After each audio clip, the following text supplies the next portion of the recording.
Okay, so summertime and yes, warmer weather. So many of you will be heading out in the garden, and a day out in the garden ended painfully for one La Jolla woman.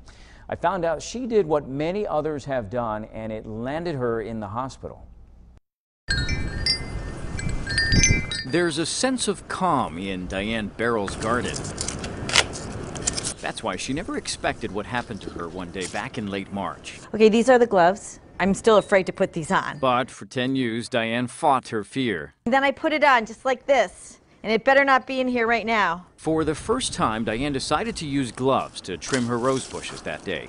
20 minutes later, I felt a pinprick, and I thought I had been pricked by one of these thorns. 30 minutes later, In my left arm, I feel like I have a hot razor that's going through my fingers and up my arm. We both thought immediately heart attack. an hour later, John rushed his wife to the hospital. The emergency room doctor, when I told her the sequence of events, knew exactly what it was, that I'd been bitten by a black widow. For some people, a black widow bite may go unnoticed. For others, it can be extremely painful. Diane and her husband were surprised to find out the hospital had no antivenom. Apparently it's been in short supply for a long time, and the doctor said, well, if there were an antivenom, your problem would be solved. Meaning her pain would be gone in 15 minutes.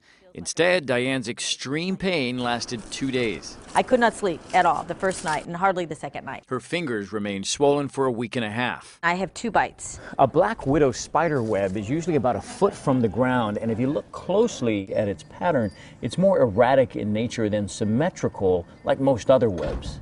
Oh, a black widow! Diane knows black widows still lurk in the garden and knows they are important to the ecosystem. Be careful and think about what you're doing, and don't leave your gloves outside or your shoes outside. Black widows love dark, secluded, cluttered areas.